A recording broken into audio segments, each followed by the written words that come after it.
अस्सलाम वालेकुम एंड नमस्ते। मैं हूं जहांगीर और आप देख रहे हैं जार्गन विद जहांगीर। अस्सलाम वालेकुम शरीक साहब। वालेकुम अस्सलाम। कैसे मिजाज? बेहतरीन।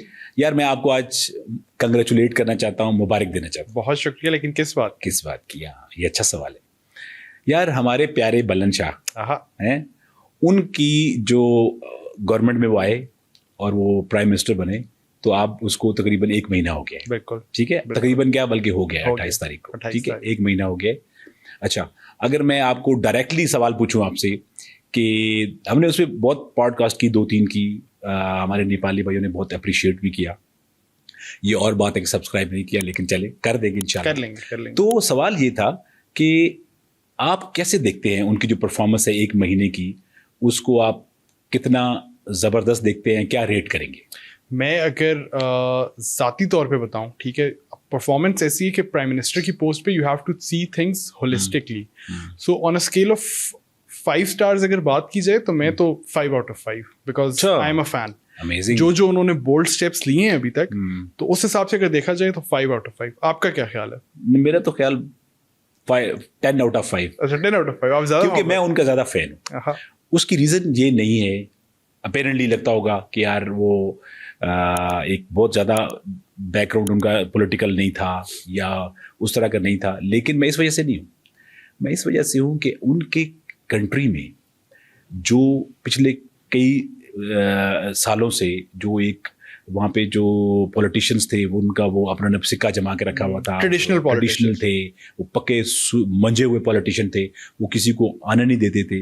इवन के जब बुलंद शाह शुरू में आए तो उन्होंने उसको भी सीरियस नहीं लिया कि यार ये कहाँ जीतेगा। तो इस तरह के जो माफिया होता है, माफिया का वर्ड मुझे लगता है ठीक ज़्यादा सही है, उसके साथ फाइट करके आप अपने मकसद में कामयाब हो जाए और आप यानी उस कंट्री के पीएम बन जाएं। Exactly. और ना सिर्फ पीएम बन जाएं, फिर आपने अपने जो वादे किए हुए हैं या आपका एजेंडा है उसके ऊपर आप डिलीवर करें और ज़बरदस्त तरीके से जाए।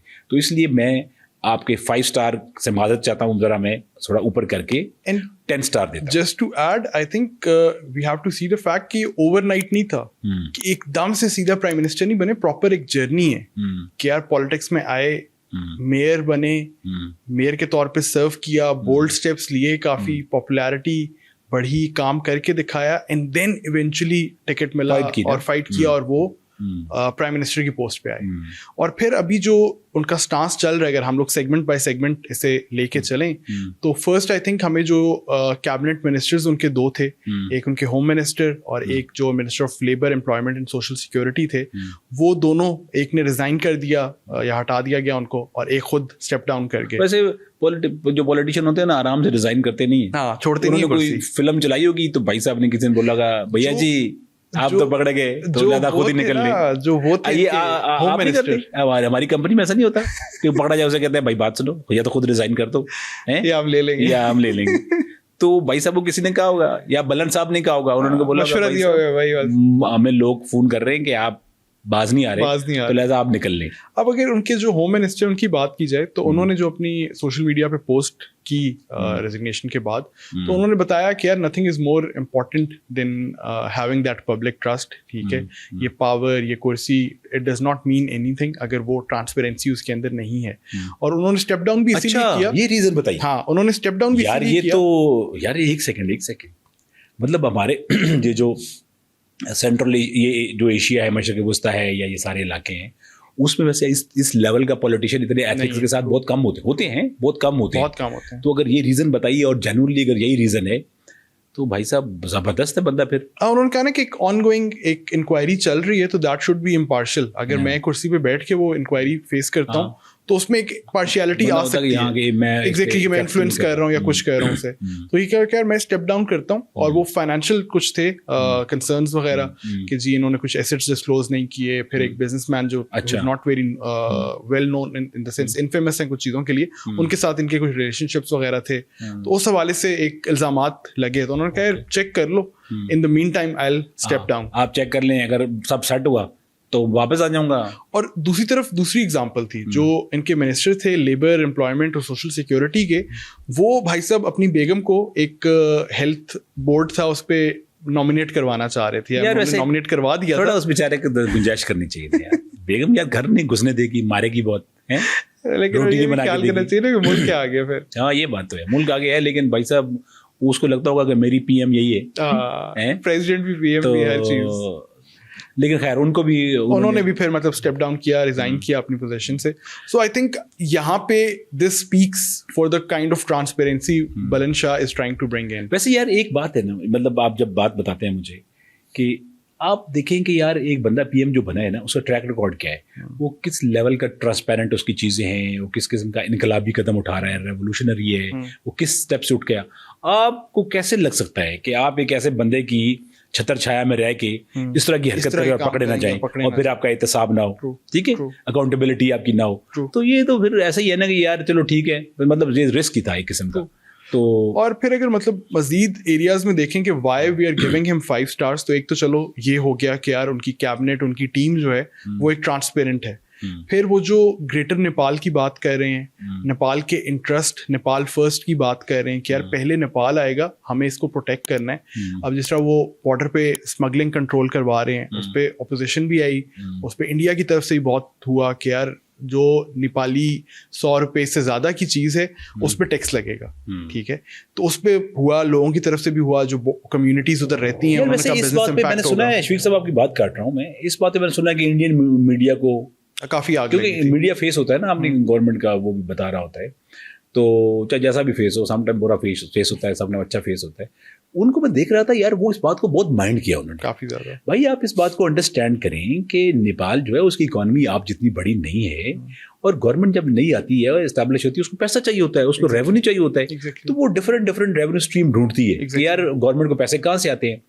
तो दूसरा ऐसे ही कि इससे चेक एंड बैलेंस भी बहुत स्ट्रांग होता है। ठीक है, जब आप ऐसी चीजें करते हैं, जब फ्री ऑफ, मतलब उनके बॉर्डर तो जुड़े हुए हैं ना, तो उनकी बहुत सारी ऐसी चीजें, छोटी से छोटी चीज वो वहां से मंगवा लेते हैं, या इधर वाले तो आपस में डिपेंडेंट तो हैं वो, लेकिन अगर in the core benefit of the country या नेशन सोचा जाए, तो फिर उसमें तो यही होता है ना यार कि आप पैसे कैसे कमा सकते हैं। Exactly. तो आप कहते हैं यार ठीक है जी, अगर आपको चीज लेके आ रहे हैं, ऑब्वियसली ये चीजें थोड़ी महंगी हो जाती हैं आपके मुल्क में, कॉस्ट ऊपर जाएगी। लेकिन गवर्नमेंट शुरू में, हाँ अगर गवर्नमेंट एस्टैब्लिश हो जाए, ठीक है, बल्कि मेरा तो ख्याल है ये कहीं भी नहीं होता कि आप बॉर्डर से कुछ लेके आए और फ्री ऑफ कॉस्ट हो, ये तो नहीं होता। देखिए सबसे बड़ी बात ये है कि अगर एक फ्री एंड फेयर गवर्नमेंट है, पॉपुलरली इलेक्टेड गवर्नमेंट है, और वो कोई करप्शन नहीं कर रही, वो कोई अपने शहाना लाइफस्टाइल के ऊपर ये चीजें स्पेंड नहीं कर रही, तो देन इट इज फेयर, क्योंकि वो टैक्स जो भी होगा वो अवाम की फ्लाउ पे स्पेंड होगा। एग्जैक्टली, जिसमें अभी मैं देख रहा था कि अभी 1 महीने के अंदर यार देखें आप सिर्फ पेपर वर्क ही कर रहे होते हैं ना, बल्कि लोग 6-6 महीने तक मुख्तलिफ गवर्नमेंट्स पेपर वर्क करती हैं। तो उन्होंने अभी से कुछ रोड्स वगैरह का प्लान करना शुरू कर दिया, उनको अपग्रेड करने का। उन्होंने पूरा एक 100 पॉइंट एजेंडा दिया है जिसमें डिफरेंट चीजें हैं,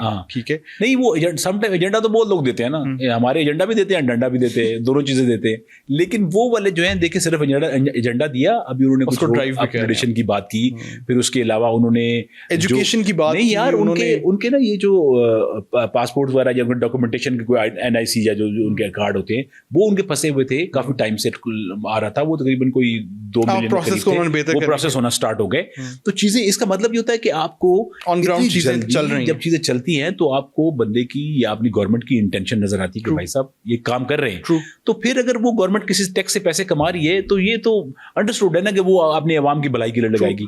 और फिर एक और चीज which speaks volume about his character is the fact कि जो वो तमाम एम्बेसडर से मिले और सबको एक इक्वल अपॉर्चुनिटी दी और सबसे एक साथ मिले, यानी महमूद अयाज को एक ही लाइन में उठा दिया, वो USA या कुछ और होंगे, सब साथ बैठोगे, ठीक है, एक ही होगी। तो that I think speaks volume about the level he wants to build, कि यार कोई प्रेफरेंसेस नहीं है डिप्लोमेसी के अंदर, या कुछ प्रेफरेंसेस नहीं है। दूसरा सेकंडली ये है कि वो ये कम्युनिकेट करना चाहते हैं कि इनका एजेंडा डिफरेंट लोगों के लिए अलग अलग नहीं है। इनका जो भी एजेंडा है अपने मुल्क की बेहतरी के लिए, वो सारों को कम्युनिकेट करना चाहते हैं, और वन गो में सारों के सामने। तो इसे एक किस्म का ट्रांसपेरेंट स्टेप है। एग्जैक्टली वही जो मैं बात कर रहा था कि नेपाल फर्स्ट उनकी एक पॉलिसी है कि यार नेपाल पहले हम देखेंगे, बाकी हम कुछ और नहीं देखेंगे। तो I think that is a reflection of this as well. फिर अगर मजीद इसको फर्दर आगे देखा जाए, तो जो इंडिया के साथ वो अपना एक रिलेशनशिप बिल्ड करना चाह रहे हैं, लेकिन at the same time taxation वाली चीज की तरफ फिर मैं आऊंगा कि यार उधर से मोदी साहब की तरफ से इनविटेशन आया, इन्होंने एक्सेप्ट किया। अभी इंडिया के जो फॉरेन सेक्रेटरी हैं वो 11 मई को गालिबन आ रहे हैं, फॉर्मली आएंगे वो, और वो एजेंडा सारा बनेगा कि किन तारीखों पे जाना है एंड एवरीथिंग।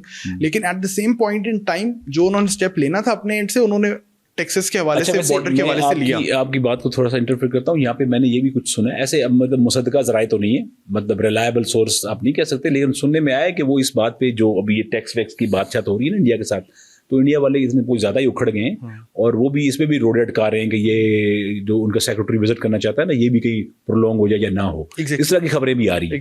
तो इंडिया वाले बहुत जल्दी माइंड कर जाते हैं, बहुत ज़्यादा, तो थोड़े दिल के हैं ना, मतलब इनको नहीं करना चाहिए ना। अब नेपाली भाई इनके पड़ोसी हैं, तो उनको जरा उठाएं यार, ऊपर करें, उनको एलिवेट करें। उनका मतलब अपना एक इंडिपेंडेंट एक स्टेटस होना चाहिए, हर चीज़ अब इनकी तो नहीं मानेंगे वो। और स्पेशली उस टाइम जब जो वहाँ पे जो अभी पीएम आया या गवर्नमेंट एस्टैब्लिश हुई है, वो अवाम के साथ कितनी लॉयल है, तो फिर उसको सपोर्ट करनी चाहिए। बेसिकली आप उस एक इंडिविजुअल को सपोर्ट नहीं कर रहे होते, आप अवाम को पूरी को, उस नेशन को सपोर्ट कर रहे होते। तो इंडिया अगर इनका खैर खा है और इनका दोस्त है, तो उनको तो बढ़ चढ़ के एक स्टेप आगे आके इनकी हेल्प करनी चाहिए ना, हर चीज में। एग्जैक्टली।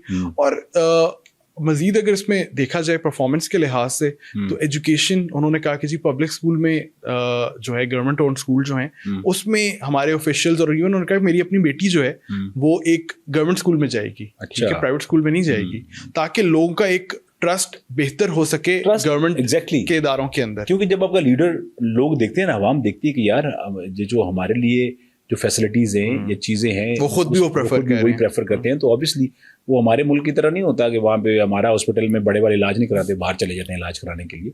तो हमारे मुल्क में तो ऐसा ही है, हालांकि हमारा मुल्क तो बहुत काफ़ी दिनों का बना हुआ है, सब सेट है, पैसे शैसे भी हैं, लेकिन यहाँ हमारे यहाँ भी नहीं होता, क्योंकि यहाँ पे एलीट क्लास, देखो ये हमारे यहाँ, ये इस दुनिया में सारों का ही मसला है कि एलीट क्लास के ये मसाइल हैं कि वो दूसरे मैंगो पीपल्स जो होते हैं उनसे अपने आप को सुपीरियर समझते हैं। लेकिन अगर इस सारे सिनेरियो के अंदर कहीं किसी मुल्क को ऐसा लीडर नसीब हो जाए और वो जेल से भी बच जाए, तो ये बड़ा इंपॉर्टेंट है कि उसको सपोर्ट किया जाए और वो उसको अप्रिशिएट करना चाहिए।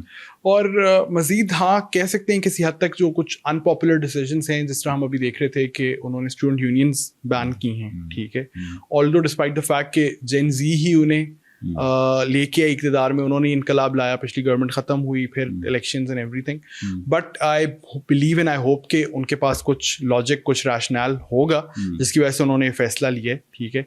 यार वैसे ये वाली बात तो जब मैंने देखी ना, देखें ये तो एक तरफ देखा जाए ना, तो जेन जी यार अब तो वर्ड एक हमारे जो यूथ है उसके साथ लग गया जेन जी है। देखिए इनके सपोर्टर जो इनके फैन क्लब था एज ए रैपर अगर देखा जाए, तो वो भी न्यू जनरेशन थी, जेन जी थी। फिर जो इन्होंने एक इनकलाब खड़ा किया, लोगों को मोटिवेट किया, उसमें आल्दो के ये उस टाइम बहुत ज़्यादा फ्रंट पे नहीं थे, लेकिन ये थे तो सही। तो लोग इनको फॉलो करते थे, फिर उससे लोगों को मोटिवेट करने के लिए उसी किस्म के ये सॉन्ग या अपने वो भी करते थे। तो जेन जी के साथ मिल गया, तो वो स्टूडेंट ही थे ना, ठीक है। अच्छा ये दो सीन है, एक तो ये है कि जब आपको लोग ले कहते हैं सम टाइम, तो आप कहते हैं बहुत अच्छा है, लेकिन जब आपके खिलाफ इस्तेमाल होते हैं तो आप कहते हैं भाई साहब ये सही नहीं है। लेकिन इसका एक और पॉजिटिव एस्पेक्ट भी है। देखो यार मुझे लगता है कि स्टूडेंट्स जो है, ये जो पॉलिटिकल है ये वैसे जहाँ पे ना मुझे लगता है बहुत ही आप ये सब क्रिटिकल और बहुत ही फ्रेजाइल किस्म का टॉपिक है। उसकी रीज़न ये है कि देखो पॉलिटिक्स आप इस तरह नौजवानों के हाथ में देने अगर स्टूडेंट्स के, तो वो कभी भी किसी की उड़ा कर रख देगा, उनके मिजाज को बुरा लगेगा। होना चाहिए कि कंट्रीब्यूशन होनी चाहिए, लेकिन इस तरह की कोई एक इस तरह की वो अथॉरिटी बना दें या इस तरह का ग्रुप ऑफ कोई कमेटी बना दें जिसमें स्टूडेंट्स की भी नुमाइंदगी हो, वो भी रिप्रेजेंट करते हों और बाकी लोग भी करते हों। यानी आप मिसाल के तौर पर टीचर भी हों, उसमें पॉलिटिशियन भी हों, उसमें डॉक्टर्स भी हों, उस सोसाइटी के जो भी माइंड्स हैं वो हों, उसमें स्टूडेंट की भी रिप्रेजेंटेशन होनी चाहिए। तो इस तरह की कमेटी बना के तो ये इसका सोल्यूशन निकल सकता है, ताकि अगर क्योंकि स्टूडेंट्स यार देखो यंग होते हैं, वो एनर्जेटिक होते हैं, इमोशनल होते हैं, उनको कोई भी इधर उधर बेला पुसला के किसी के खिलाफ खड़ा कर दे तो कहानी खराब हो जाती है। तो उससे अच्छा है कि उनका एक नुमाइंदा हो, उनका रिप्रेजेंटेटिव हो जो कि उनको प्रेजेंट करे, उनकी आवाज ऊपर तक पहुंचा सके, और इस तरह मेस भी क्रिएट नहीं होगा और सर्टेनिटी भी रहेगी और चीजें सही चलेगी। So all in all, I think the performance is pretty okay. मतलब आपने नंबर दे दिए 5 में से 5, क्योंकि उसकी वजूहात हैं। वो अपने एजेंडा जिस चीज़ पे उन्होंने वोट लिए उस पे वो डिलीवर कर रहे हैं, नेपाल का वो ख्याल कर रहे हैं, प्लस एक नॉन ट्रेडिशनल अप्रोच अपना रहे हैं, एक ट्रांसपेरेंट गवर्नमेंट सामने लाना चाह रहे हैं। तो I think we should all support care. I hope ये सक्सेसफुल रहें ताकि पूरे साउथ एशिया में एक एग्जाम्पल बन सके कि यार इस तरह का बंदा भी कामयाब हो सकता है और इतनी ज़्यादा जो उसके खिलाफ चीज़ें उठ रही हैं उसके बावजूद कामयाब हो सकता है। लेकिन नहीं यार एक बात सबसे इम्पोर्टेंट ये है कि जो लास्ट शो में ना हम लोगों ने बात की थी यूरेनियम वगैरह की ना, एग्जैक्टली यार वो मैं शाह साहब से रिक्वेस्ट करूंगा यार अगर वो सच्ची मुच्ची कुछ करना तो अमेरिका को मत देना यार। यार अमेरिका कब्जा कर ले, अमेरिका ठीक मुल्क नहीं है, मैं सही कह रहा हूँ। बातें बहाने से ऐसे ही हैं, बहाने से ऐसे आते हैं थोड़ा थोड़ा करके ना, फिर वो और पैसे भी ठीक नहीं लपेट लेते हैं। तो मेरा ख्याल है वो जो मस्टैंग है वो जहाँ पे वो ज्यादा इनके वो हैं वो करीब पड़ता है इंडिया सॉरी इसके चाइना की। तो चाइना जरा नरम मुलायम मुल्क है, वो बिजनेस ओरिएंटेड है, वो खुद नफा कमाएंगे तो इनको भी नफा देंगे, कब्जा कुब्जा नहीं करेंगे। तो मेरा ख्याल इनको उनके साथ एडजस्टमेंट करके ना तो बुलंदशाह फिर जिंदाबाद हो जाएगा, ट्रू अमर हो जाएंगे जी। तो दोस्तों आज हमने एक महीना जो हो गया है तकरीबन बुलंदशाह साहब की हुकूमत को या उनके जब से वो पीएम बने उसको हमने डिस्कस करने की कोशिश की, ज़रा एक तफसील से तो नहीं कर सके लेकिन जो भी उसके मेन पॉइंट्स थे उस पर किए। तो हम उम्मीद करते हैं कि अवाम उसकी जो है वो बुलंदशाह साहब को सपोर्ट करे और हमारे चैनल को भी सपोर्ट करे और हमें थोड़ा सा सब्सक्राइब कर दे। Thank you very much. खुदा हाफिज़।